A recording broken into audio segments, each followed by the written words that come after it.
pastor, que nós retornássemos às 2 horas de culto. Então, se os irmãos verem que a hora vai estender, é porque nós vamos ficar umas meia horas a mais, tá bom? É que a gente acabou se acomodando, né? Começa 1h30 na presença do Senhor, mas pelo menos de manhã a gente vai retornar às 2 horas de culto, tá bom? Então nós vamos hoje até às 11 da manhã. A nossa exposição, amados, vai ser hoje lá no livro do profeta Isaías, no capítulo 40.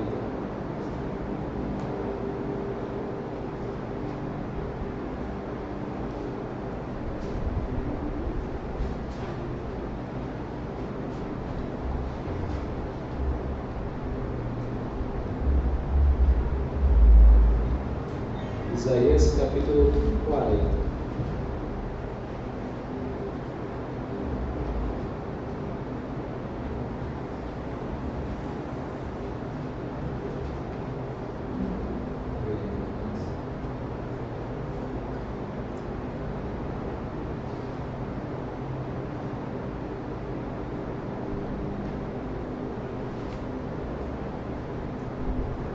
Esperar que todos os irmãos possam encontrar.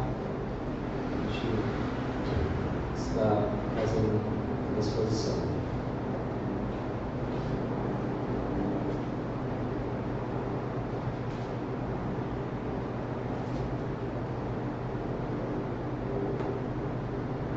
Isaías 40, nós vamos fazer a exposição nós vamos olhar alguns versículos, mas para a gente poder ficar por dentro melhor do capítulo, nós vamos ler 7 versículos, 7 últimos versículos, que vai do versículo 25 ao 31, e depois a gente vai ler, escorrer e olhar os demais versículos.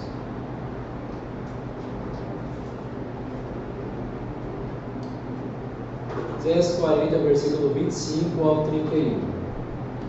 Diz assim a palavra do Senhor: Diz o santo, com quem me comparareis? Com quem eu me assemelho? Levantai os olhos e observai as alturas. Quem criou tudo isso? Foi aquele que coloca em marcha cada estrela do seu incontável exército celestial, e a todas chama pelo nome. O seu poder é incalculável, inextinguível a sua força, e por isso nenhum desses corpos celestes deixa de atender prontamente. Verso 27. Por que, pois, reclamas, ó Jacó? E por que te queixas, ó Israel? O Eterno, perdemos, versículo 27, novamente. Por que, pois, reclamas, ó Jacó? E por que te queixas, ó Israel? O Eterno não se interessa pela minha situação. O meu Deus não considera a minha causa. 28. Não sabes, não ouvistes, que o Eterno, o Senhor, o Criador de toda a terra, não se cansa nem fica exausto? Sua sabedoria é insondável, seu conhecimento incompreensível. Faz forte ao cansado e multiplica o vigor dos que estão fatigados. Ora, até os adolescentes se cansam e ficam exaustos, e os jovens tropeçam e caem. Mas aqueles que esperam no Senhor renovam suas forças, voam alto como águias, correm e não se fadigam, caminham e não se cansam. Amém? Curvem suas cabeças, fechem seus olhos, vamos orar ao Senhor pedindo para que Ele nos ilumine e nos ajude a compreender a sua palavra. Nosso Deus e nosso Pai, que és bendito, que és grande e exaltado e soberano, em Tua presença, Pai, nos encontramos, Senhor, como Tua igreja, como congregação do Senhor Jesus Cristo. Que o Senhor possa nos advertir, Senhor, nos corrigir, nos confrontar, por meio da Sua palavra, Senhor, nos exortar, trazer, Senhor, encorajamento para a Tua igreja, Senhor, fortalecimento, Senhor, ânimo, Senhor, nesses momentos difíceis. Que o Senhor possa instruir-nos, Pai, por meio da Tua palavra, e nos conduzir à verdadeira compreensão das Escrituras, por meio do Teu Espírito Santo, em nome de Jesus. Amém. Irmãos, o livro do profeta Isaías, ele é muito interessante e é um livro maravilhoso pelo seu conteúdo profético. Nós estamos diante de um livro que contém muitas profecias, algumas delas já se cumpriram, né? Nós vemos no contexto em que Isaías ele viveu, nós vemos que muitas profecias que ele havia dito por parte do Senhor, elas se cumpriram. Nós veremos um pouco mais adiante. E algumas ainda estão para se cumprir, né? Isaías ele faz menção até mesmo do estabelecimento futuro do reino vindouro, né? O reino de Cristo, e muitas outras profecias que ainda vão de se cumprir. E o livro de Isaías, irmãos, ele é tão interessante que ele é considerado como uma mini-bíblia, uma bíblia em miniatura, né? Ela é um livro, né, que nós consideramos como bíblia dentro de uma bíblia. Deixa eu explicar melhor para vocês. Se vocês olharem, nós temos aí 66 livros nas Escrituras. O livro de Isaías contém 66 capítulos, né? E com duas grandes divisões. A primeira parte vai do capítulo 1 ao capítulo 39, que vai focar no julgamento de Deus, na lei de Deus, na sua ira sobre o pecado, na condenação, no julgamento, tanto dos pagãos, como também do seu próprio povo. Deus enfatiza mais o julgamento em cima do seu povo, né? Quando nós olhamos, né, o julgamento, a ira de Deus, ela sempre começa pelo povo de Deus, entenda isso. O apóstolo Paulo, falando sobre isso, ele diz: o julgamento há de começar pelos que são da casa do Senhor. O julgamento ele vai começar por nós, porque nós somos os detentores da verdade, da lei de Deus. Nós somos conhecedores. Então, por consequência disso, o julgamento ele começa por nós. Ele começa pela casa do Senhor. E os 39 primeiros capítulos de Isaías é semelhante à primeira seção das Escrituras, que nós chamamos de Antigo Testamento, que enfatiza a lei e a ira de Deus, o seu julgamento sobre as nações e a sua revelação. E nos 27 capítulos que restam de Isaías, ele é semelhante aos 27 livros do Novo Testamento, que vão enfatizar a graça, a misericórdia e a bondade de Deus. E nós veremos isso no capítulo 40. Isaías, nós sabemos que Isaías ele era o que nós chamamos que era chamado naquela época de vidente, porta-voz, arauto do Senhor. Isaías ele iniciou seu ministério, diz ele lá no seu capítulo 6, versículo 1, no ano em que morreu o rei Uzias, eu vi o Senhor assentado em um alto sublime trono. Então, naquele momento, naquele ano, no ano 739, o ano que morreu esse rei, Isaías, ele é convocado pelo Senhor para trazer a sua mensagem ao reino do sul, que era conhecido como Judá. Talvez algumas pessoas perguntem: mas Israel não era um povo só? Até a vida e o reinado de Salomão era um reino unificado, era um reino só. Depois da morte de Salomão, houveram alguns problemas e houve a divisão do reino, a qual ficou conhecida como o Reino do Norte e o Reino do Sul. O Reino do Norte ficou conhecido como Israel, e a sua capital Samaria, e o Reino do Sul, que era Judá, com a sua capital Jerusalém, onde Deus ele vai convocar Isaías para levar sua mensagem a esse reino, o reino de Judá, o reino do sul. E Judá, esse povo que era povo de Deus, eles haviam entrado em um declínio espiritual, um declínio moral. Eles estavam mergulhados na prática da idolatria, na desobediência à lei de Deus. Inclusive, eles estavam prestando um culto hipócrita ao Senhor, um culto falso a Deus. E por consequência, Deus ele precisava corrigir, Deus precisava trazer correção e julgamento ao seu povo. E por isso, Deus ele usa Isaías para adverti-los, para trazer profecias de julgamento. E infelizmente, o povo, durante tempo, manteve-se rebelde, insensível para com a mensagem do profeta, a mensagem de Deus. E por causa disso nós sabemos que veio a sua destruição no cativeiro babilônico, quando o exército de Nabucodonosor destrói a cidade, leva o povo em cativeiro, e onde Jeremias diz que eles passam 70 anos padecendo e servindo como escravos na terra da Babilônia, por não terem ouvido a mensagem do Senhor. A primeira sessão, como nós já havíamos dito, fala do julgamento de Deus. Isaías, ele direciona a sua mensagem aos seus contemporâneos, às pessoas que viviam em sua época. Ele direciona essa mensagem aos reis a quem ele estava presente. Isaías ele profetizou, ele ministrou durante os reinados de Uzias, Jotão, Acás e Ezequias, reis de Judá. E ele direciona os 39 capítulos ao público da sua era, ao público presente.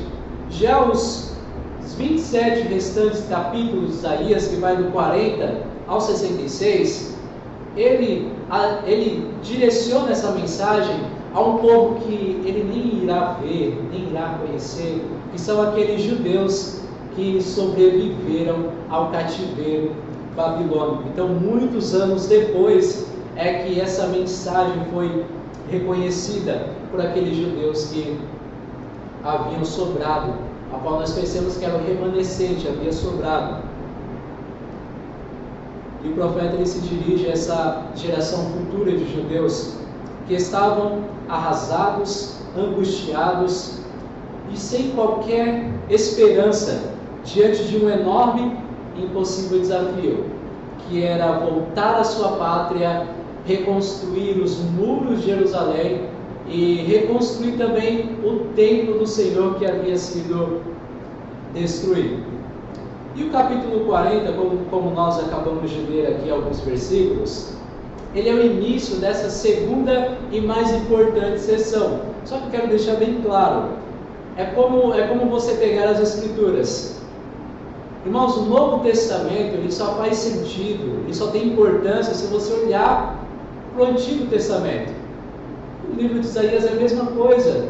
Os capítulos 40 até os 66, que são muito bonitos, fala de consolo, fala da grandeza de Deus, que coisa maravilhosa. Eles só fazem sentido quando nós olhamos o julgamento de Deus nos 39 capítulos anteriores. É a mesma coisa das Escrituras. Se nós não olharmos, irmãos, para o relato, por exemplo, o relato da queda, lá em Gênesis capítulo 3, nós não vamos dar importância para aquele que morreu na cruz por nós. Não vai fazer importância nenhuma. A gente vai olhar, nossa, que coisa bonita, que coisa bacana. Mas isso não vai fazer sentido se a gente não olhar lá para o relato da queda, onde foi a maior catástrofe para a humanidade.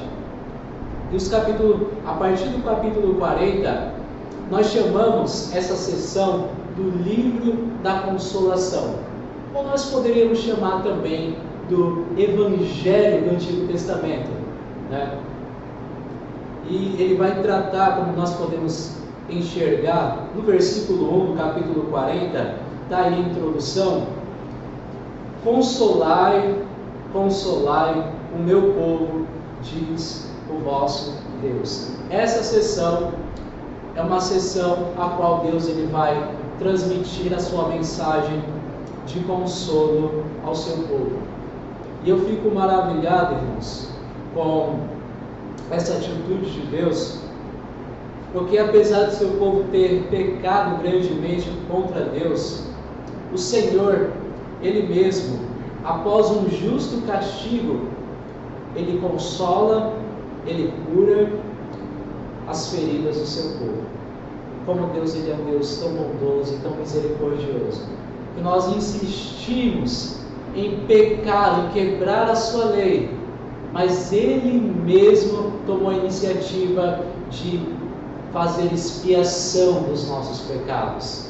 Ele mesmo fez questão de nos substituir na cruz do Calvário. Ele mesmo fez questão de usar a coroa que era para estar cravada em nossas cabeças. Ele fez questão de tomar o nosso lugar. A gente precisa observar agora o dilema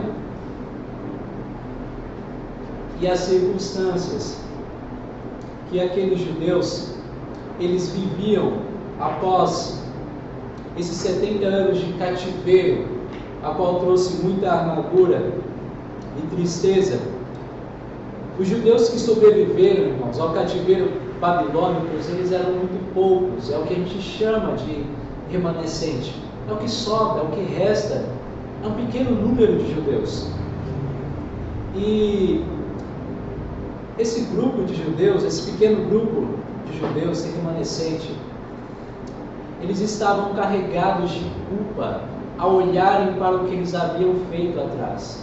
Eles estavam carregados de culpa, eles estavam desencorajados diante de uma difícil jornada que era retornar à sua pátria e reconstruir os muros, a cidade santa, a cidade de Jerusalém.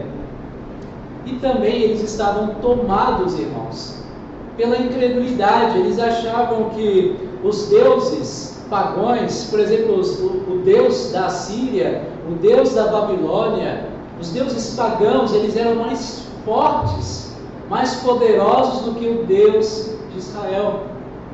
Eles estavam tomados por tamanha incredulidade, porque eles não entenderam que aqueles 70 anos de cativeiro não era o poder dos deuses pagãos, mas era o exercício do castigo de Deus para com o seu povo. Para com o seu povo. Nós deveríamos enxergar isso. O sofrimento, as dificuldades, não são expressões da fraqueza de Deus.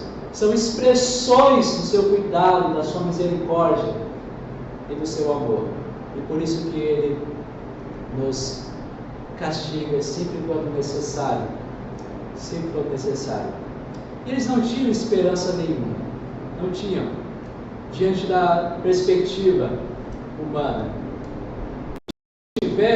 Nós vamos olhar aqui no versículo 27, dá uma olhada no versículo 27. Eles tiveram a impressão, é no capítulo 40 que nós estamos tratando, lá no versículo 27, eles tiveram a impressão de que Deus não mais se importava com eles e que os tinha abandonado. Olha o versículo 27. Por que, pois, reclamas, ó Jacó, e por que te queixas, ó Israel? O Eterno não se interessa pela minha situação. O meu Deus não considera a minha causa. Eles tiveram essa impressão, tiveram esse sentimento de que Deus havia os abandonado, de que Deus havia quebrado a aliança que Ele havia feito com Abraão, Isaque e Jacó há muitos tempos atrás. Eles se sentiram assim. E por incrível que pareça, nós quase sempre nos sentimos assim. Quando nós caímos em pecado, quando nós nos desviamos da vontade de Deus, quando nós nos afastamos dos caminhos de Deus, nós nos sentimos assim, irmãos. Nos sentimos que talvez Deus ele não esteja mais ouvindo as nossas orações. Nós sentimos que não mais pertencemos ao povo de Deus. Chegamos ao ponto de pensar de que não somos eleitos por causa das adversidades. E é dessa forma, muitas vezes que nós pensamos, Deus ele não se importa mais comigo. Deus ele não se interessa mais pela minha causa. Deus ele não está mais interessado em minha situação. Era assim que os judeus se sentiam. E é assim que muitas vezes nós, presente, nos sentimos algumas vezes. diante dos nossos dilemas, diante das circunstâncias da vida, diante do pecado, diante dos sofrimentos e até mesmo diante da morte de alguém, nós nos sentimos dessa forma. Achamos que Deus não mais voltará a se compadecer de nós. Achamos que estamos abandonados. Bom, e Deus, a partir de agora, do capítulo 40 ao 66, Deus ele vai trazer consolo. A palavra consolo, derivado de consolar, aqui significa falar ao coração. Falar ao coração. E Deus ele fala ao coração do seu povo, declarando algumas coisas para que o povo ficasse ciente. Deus, através desse consolo, ele estava declarando o seu perdão. Os judeus não precisavam mais olhar para trás, olhar para os seus pecados anteriores e ficarem se culpando no presente. E Deus declara o seu perdão. Olha o versículo 2 do capítulo 40. Falai ao coração de Jerusalém, dizei-lhe em alta voz, que a sua missão está completa, e que a sua obra se cumpriu, que a sua iniquidade está expiada, que ele recebeu da mão do Senhor retribuição em dobro por todos os seus pecados. Aqui é a declaração do perdão de Deus à nação de Judá, à nação de Israel. Essa é a primeira coisa que Deus traz como boas novas, como boa notícia aos judeus. A segunda coisa, e é uma grande e importante notícia, é a futilidade e a fraqueza humana. Olha só o que diz o versículo 6 e 7. Eis outra voz que ordena, clama, ao que eu indago, que pois hei de clamar? E ouço a resposta, toda a carne é erva, e toda a sua graça como a flor do campo. Seca-se a erva e murcha-se a flor, quando o vento do Senhor sopra sobre eles, e o povo não passa de relva frágil. Essa é a segunda e mais importante boas novas que Deus trouxe. Vocês são como flores do campo. Um dia vocês estão lá, tão belos, mas no outro dia vem o vento do Senhor e os leva. Essa é a condição fútil e fraca da humanidade, de nós. Hoje nós estamos aqui, belos, fortes, com todo vigor, mas amanhã possa ser o nosso fim. Essa é a futilidade e a fraqueza humana. A terceira boa notícia era a providência divina de Deus para o regresso dos judeus. Deus estava os advertindo e os orientando. Eu vou à frente de vocês. Eu estou ordenando a vocês que retornem, reconstruam a cidade. Aquela bela cidade que fora destruída. Essa era a terceira e boa notícia que Deus havia trago para o seu povo, de que Ele tomaria a frente do seu povo para essa grande dificuldade que era voltar à sua pátria. A quarta era a veracidade da palavra de Deus. Olha o versículo 8. A relva murcha e as flores caem, mas a palavra do nosso Deus permanece eternamente. Deus estava dizendo: cadê Senaqueribe, o rei da Síria, que afrontava vocês, que afrontava a minha pessoa? Cadê o rei Nabucodonosor, que prendeu vocês durante 70 anos? Cadê ele?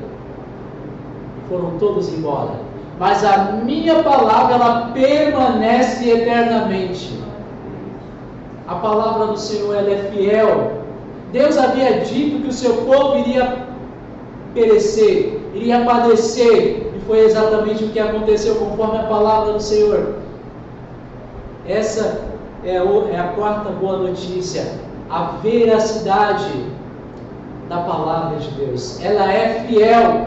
Se o Senhor falou, se o Senhor registrou nas Escrituras, ela é verdadeira, ela é fiel. A não ser que nós queremos pagar para ver. A não ser que vocês queiram pagar para ver. E a última e boa notícia, a quinta e última boa notícia, era de que Deus havia destruído. A última notícia é que Deus havia obtido vitória em cima dos seus inimigos. E o povo não precisava mais retornar à sua pátria com medo dos assírios, com medo da Babilônia, com medo de Nabucodonosor, com medo de mais nenhum outro rei, apenas com temor ao Senhor. Irmãos, diante disso, quão maravilhosas são as boas notícias que Deus Ele trouxe a mim e a você por meio de Jesus Cristo, que são muito semelhantes ao que nós tratamos aqui em relação aos judeus, que foi através de Jesus Cristo que Ele nos concedeu o seu perdão. O seu perdão. Foi através de Jesus Cristo que Ele nos concedeu a justificação. E através disso, Deus Ele pode livremente nos receber como seu povo, como seus filhos. Foi através de Cristo. Ele perdoou todos os nossos pecados e nós não precisamos mais ficar com as nossas consciências pesadas por aquilo que nós cometemos no passado, porque Ele mesmo, Jesus Cristo, fez expiação por todos os nossos pecados, por todos, os seus passados, do seu presente e do seu futuro. Não precisamos mais andar com o nosso coração pesado por causa do pecado, por causa do julgamento de Deus, porque Ele já nos perdoou. Ele já nos perdoou. E é através de Cristo, irmãos, que nós fomos reconciliados com Deus, porque de fato nós éramos inimigos de Deus, nós éramos depravados, pecadores, e diz o apóstolo Paulo, como foi dito aqui, nós estávamos separados da glória de Deus, nós estávamos desvinculados de Deus, estávamos separados de Deus, éramos inimigos de Deus, e portanto Ele, através de Jesus Cristo, nos trouxe a reconciliação. E diferente dos judeus, nós não vamos retornar à nossa pátria e ter que reconstruí-la, e ter que reconstruir os muros, e ter que reconstruir o templo. Muito pelo contrário, a Bíblia diz que nós retornaremos à nossa pátria que já está preparada pelo Senhor. Preparada pelo Senhor. Como foi dito, se eu não tivesse nos preparado um lugar, eu vos teria dito, mas eu vou para o Pai vos preparar lugar. A nossa pátria já está preparada. Mas em diferença dos judeus, nós não vamos retornar a uma pátria quebrada e ter que refazer o trabalho. Nós estamos retornando aquilo que o apóstolo Paulo diz. Nós vamos retornar a ser como os primeiros frutos da criação. Nós retornaremos a ser como Adão e Eva no seu estado de inocência. Chegará um tempo em que nós viveremos sem culpa, sem pecado, sem dor, sem sofrimento. Porque o Senhor, Ele tomará a nossa frente e nos levará de volta e seguros para o lar. São essas as boas notícias.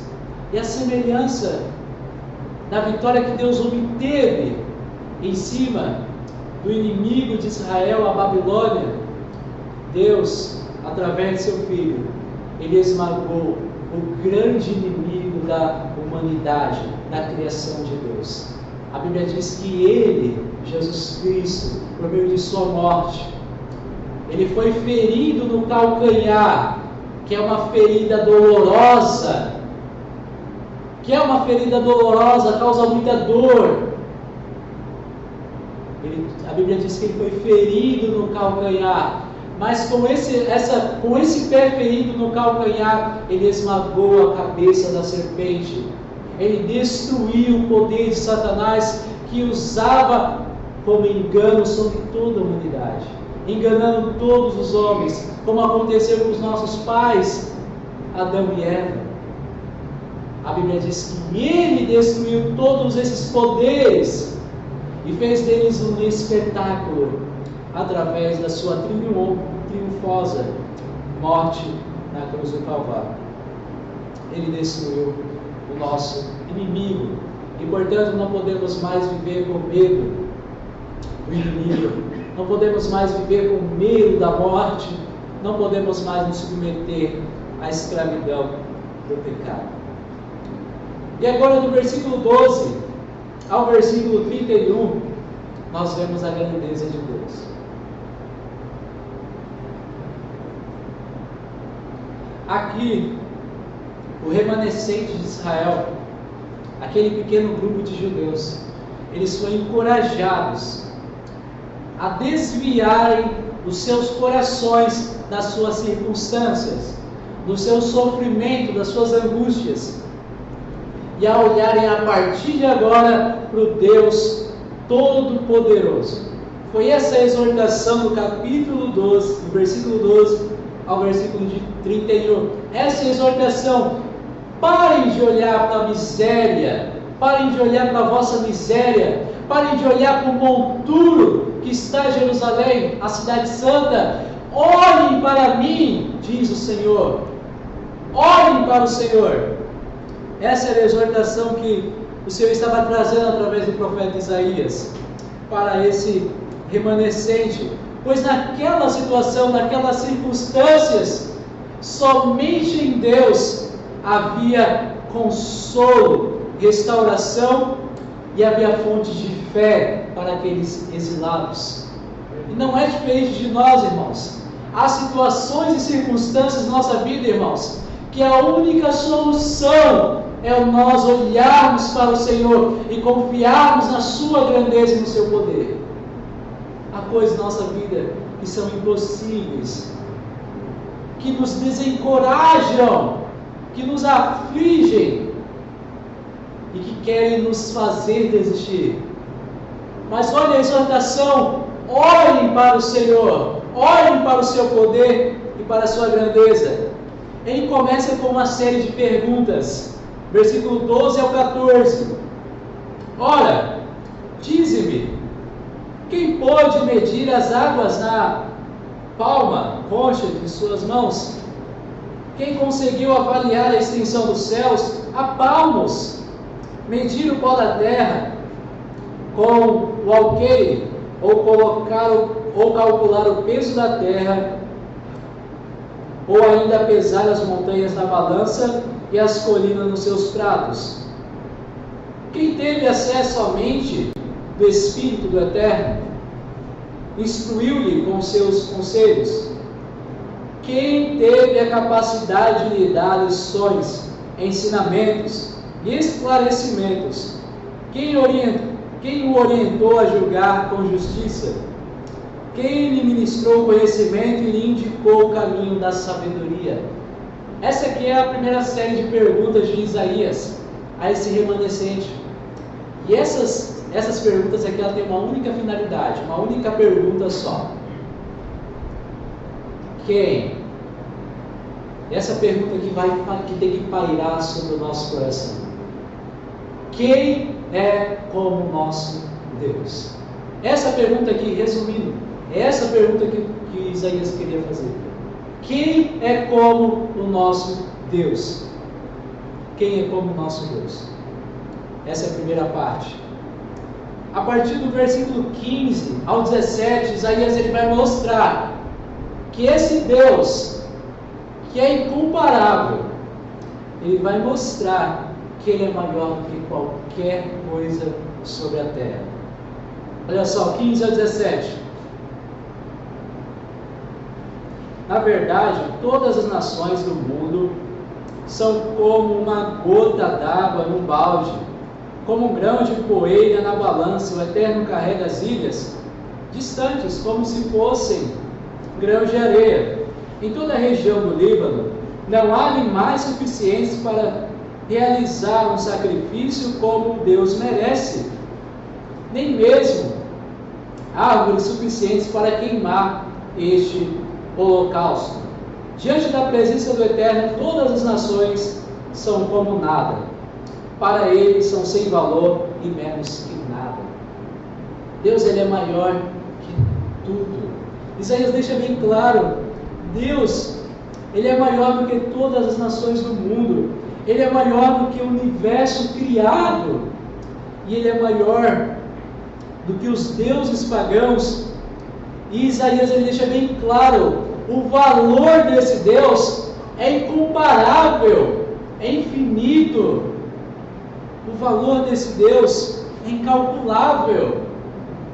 Ele diz, ele usando uma característica do culto, ele diz, não há animais suficientes, não há árvores suficientes para queimar um holocausto que fazia parte do culto do Antigo Testamento. Isaías, ele deixa bem claro o valor de Deus. Ele deixa bem claro que isso que nós prestamos para o Senhor, isso aqui é insuficiente diante da sua grandeza. Eu não estou dizendo que Deus, ele não aceita o nosso culto. Estou dizendo que isso aqui é insuficiente, isso aqui não se compara diante da sua grandeza, diante da sua glória.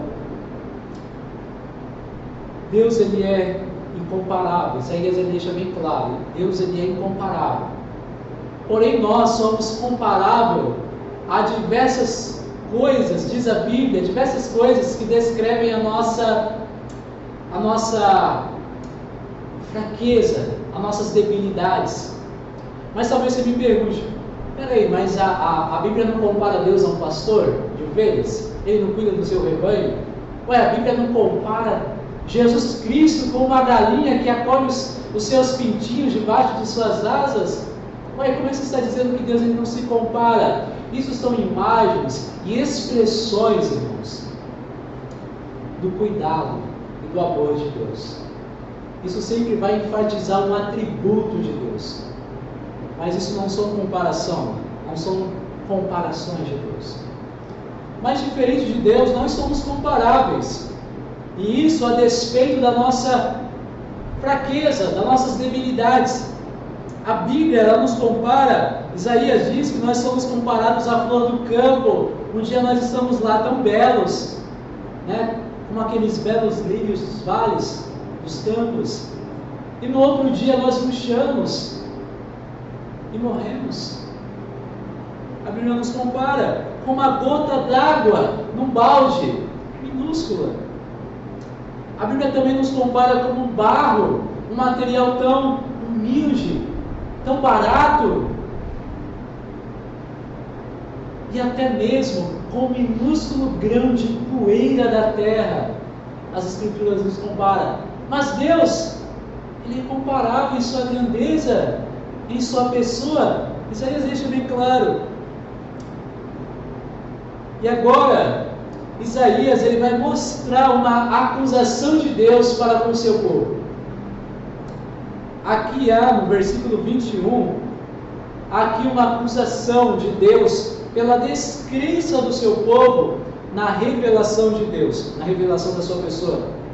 Versículo 21. Porventura não sabeis, não ouvistes, não vos foi feito isso não vos foi dito isso desde o princípio? Não entendeste desde a fundação da terra? Aqui há uma acusação de Deus a Judá e a nós, que muitas vezes nós deixamos de olhar para a grandeza de Deus, para a sabedoria de Deus, na sua criação, e nós duvidamos do seu poder, nós duvidamos da sua grandeza por aquilo que nós estamos passando, pelas circunstâncias que nos advêm. Nós questionamos e duvidamos e somos incrédulos a despeito da grandeza de Deus. Mas será que a gente não consegue olhar para a sua criação, para a sua bondade, para o seu cuidado e reconhecer o quanto Ele é grande? Então está aí a acusação de Deus. Não pense que Deus veio só trazer consolo a nós. Ele também veio nos acusar, nos confrontar a despeito da nossa incredulidade quanto à sua pessoa. E então o povo ele é convocado, no versículo 26, a partir do versículo 26, a olhar e a contemplar a sabedoria, a sua grandeza, o seu poder através da criação.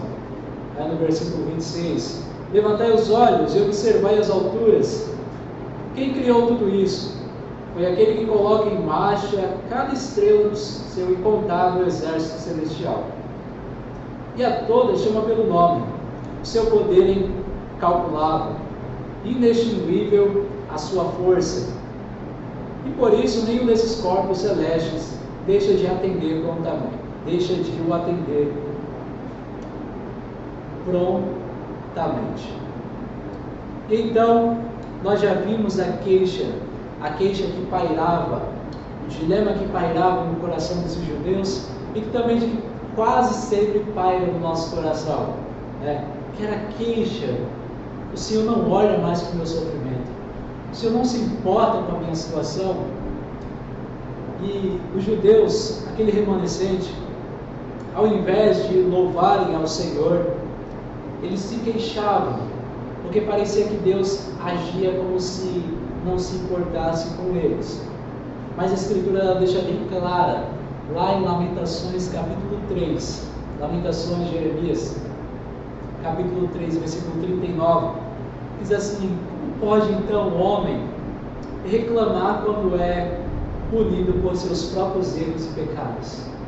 Em outras traduções diz: por que, pois, se queixa o homem vivente? Queixe-se cada um dos seus próprios pecados. Eu estou dizendo isso aqui, irmãos, esse texto ele diz respeito às nossas queixas diante de Deus, para com a pessoa de Deus. Quando nós se queixamos: Senhor, o Senhor não está olhando para mim? Essa aqui é a resposta: queixe-se cada um dos seus pecados. Queixe-se da sua natureza pecaminosa. Queixe-se da sua fragilidade. Mas não de Deus. Versículo 28. Aqui nós já vamos caminhar para o final. Aqui, como nós podemos ver, no versículo 28, é nos apresentado um Deus transcendente, um Deus que ultrapassa os limites da compreensão humana. Ele usa algumas figuras que são muito interessantes. Não sabes, não ouvistes que o Eterno, o Senhor, o Criador de toda a terra, não se cansa nem fica exausto? Sua sabedoria é insondável, seu conhecimento é incompreensível. Esse Deus que não se cansa, que é o Criador de todas as coisas, Isaías deixa bem claro aqui, se você olhar bem, Deus ele não está preso ao tempo, ao espaço. Deus não é matéria, Deus ele é um Deus transcendente, está além da nossa compreensão. Deus não é o universo, Deus ele é maior do que o universo, Ele criou o universo. Ele está acima da nossa compreensão. E esse Deus, olha só que Isaías ele deixa bem claro, esse Deus tão grande, tão poderoso, tão exaltado, tão incompreensível a nossa capacidade intelectual, esse Deus tão grande, mas tão grande mesmo, Ele mesmo assim, Ele teve misericórdia e compaixão do seu povo, daquele remanescente, e de nós, a igreja. Ele teve compaixão de nós, os pecadores. E o salmista, ele compreendendo essa verdade que Isaías ele traz a respeito da grandeza de Deus, e mesmo sendo grande, tendo misericórdia de nós, o salmista, ele compreendendo essa verdade, ele indaga: lá no Salmo 8, verso 4, ele diz: que é o homem para que com ele te importes? E continua: e o filho de Adão para que venhas visitá-lo? É essa pergunta que deve pairar em nosso coração. Quem somos nós para que o Senhor nos ame tanto assim? Para que o Senhor se compadeça de nós? Quem sou eu? Quem somos nós? E da mesma forma, como salmista, nós podemos indagar isso em nosso coração da seguinte forma: ó Deus, quem somos nós para que o Criador do universo tenha se feito tão pequeno, tenha se feito homem, humano, na pessoa do seu Filho, e morrido na cruz por conta dos nossos pecados? Quem somos nós para que esse Deus tenha se feito homem na pessoa de Cristo e tomado o nosso lugar? Quem somos nós para tanto amor, para tanta misericórdia? Quem somos nós para que esse Deus incline os seus ouvidos, ouça as nossas orações e nos socorre no tempo oportuno? Quem somos nós para que Ele nos trate assim? Para que Ele tenha nos feito povo seu e sua herança? Quem somos nós? E a resposta está em Jesus Cristo. A resposta está no próprio Deus, que por sua justiça, sua bondade, sua graça e a obediência de Cristo à vontade de Deus, Ele se compadeceu de nós, os pecadores. Não pense que o amor de Deus, a forma como Ele te trata tão carinhosamente, tão consoladora, é por causa de alguma obra que você tenha feito, ou por causa dos seus méritos humanos. É por causa da pessoa de Cristo. É por causa do sangue de Cristo que foi derramado na cruz, por mim e por você. E não por algo que nós tenhamos feito, mas sim por causa dele. E enfim, Deus ele vai fortalecer e encorajar a esse remanescente a voltar em sua pátria. Versículo 29. Esse Deus transcendente, olha o que Ele faz. Faz forte ao cansado e multiplica o vigor dos que estão fadigados. É isso que o Senhor faz. O Senhor nos fortalece. Por incrível que pareça, é diante das nossas limitações, é diante das nossas maiores fraquezas, é diante das nossas maiores adversidades, é que o Senhor revela o seu poder. E Paulo declara isso. Quando o Senhor afirma a ele que só Paulo, a minha graça te basta, porque o meu poder se aperfeiçoa em suas fraquezas. Quando você está fraco, derramando lágrimas, é que você está forte. Ele diz a Paulo. E Paulo, em sua resposta de fé, ele diz: sendo assim de boa vontade, eu me gloriarei nas minhas fraquezas, a fim de que o poder de Cristo repouse sobre mim. Por esse motivo, por amor de Cristo, posso ser feliz nas fraquezas, posso ser feliz nas ofensas, nas necessidades, nas perseguições, na angústia. Porquanto, quando estou enfraquecido, é que eu estou forte. É nesses momentos, irmãos, é que o Senhor revela o seu poder. Enquanto nós estivermos achando que nós somos os super crentes, que nós estamos com todo o vigor, é nessas horas que nós quebramos a cara, porque nós não somos nada. Mas é nossas fraquezas, nas nossas debilidades, é que o Senhor revela o seu poder e nos torna forte. Versículo 30. Ora, até os adolescentes se cansam e ficam exaustos, e os jovens tropeçam e caem. Eu gosto muito dessa imagem, e quando eu leio esse versículo, eu me lembro daquela música que era cantada no programa do Chaves. Se você é jovem ainda, amanhã velho será. Isaías, ele usa essa figura, ele usa essa ilustração dos jovens e adolescentes. Quando nós olhamos para essa figura, nós compreendemos exatamente o que Isaías estava tentando dizer ao povo. Que nesta vida, irmãos, há momentos que nós estamos com todo o vigor, com todo o pique de um adolescente, de um jovem. Há momentos que nós estamos assim, com todo aquele vigor de um mancebo, seja para trabalhar, seja para estudar, seja para se dedicar em alguma coisa, e seja até mesmo para servir ao Senhor. Nós estamos com todo aquele gás, todo aquele vigor. Mas aí deixando claro, como jovem, que está com aquele vigor, mas com o tempo vai se avançando as idades, ele se desgasta, ele fica exausto. Isaías, com isso, ele quer dizer que há momentos na vida do povo de Deus que nós estamos firmes, convictos, vigorosos, fervorosos na presença do Senhor.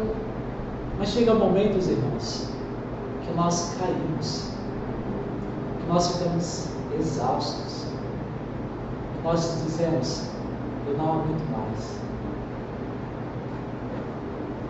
Chega momentos que nós falamos: até aqui já deu, estou nos meus limites, estou saturado. Essa é a vida cristã. Chega esses momentos, e que às vezes são momentos longos. E é isso que Isaías queria dizer quando ele usa essa imagem. E a gente precisa compreender isso. Há momentos que nós estamos aí tão fervorosos, tão cheios de fé na presença do Senhor.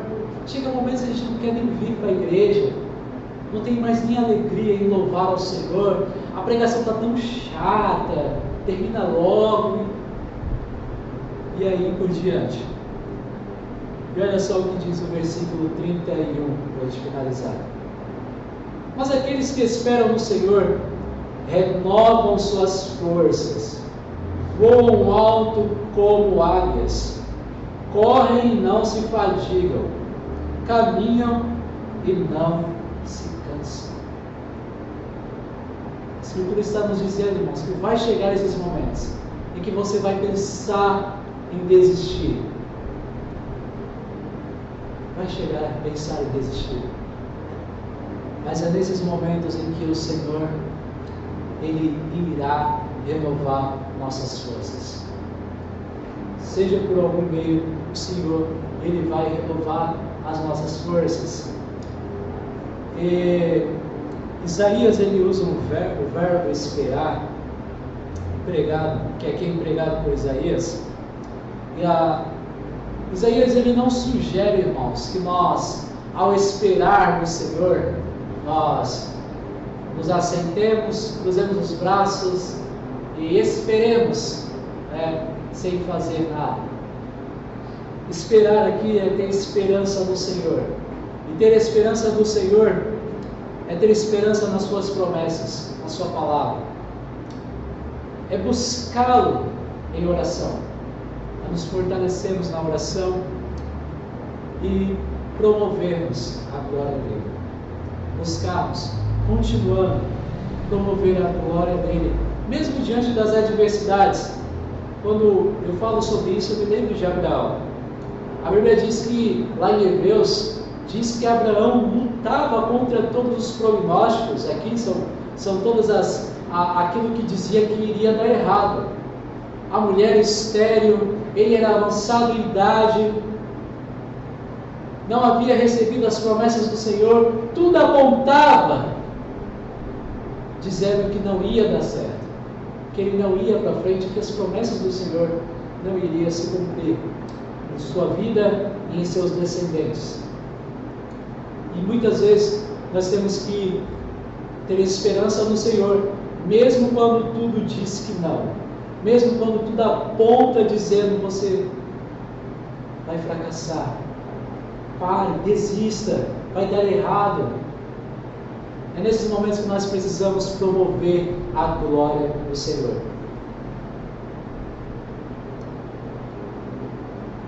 Umas breves aplicações, irmãos, nós já terminamos.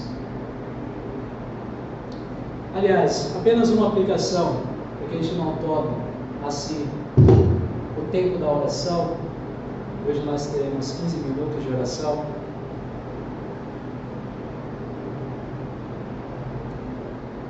E eu gostaria de deixar uma pergunta para vocês. Essa pergunta possa pairar durante a semana de vocês.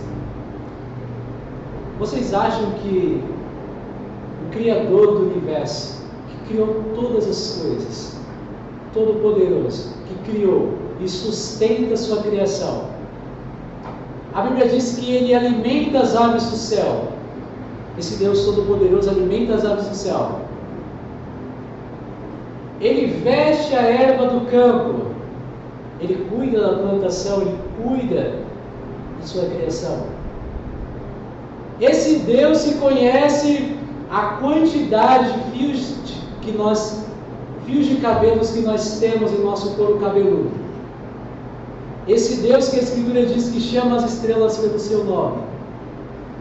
Esse Deus transcendente, todo-poderoso.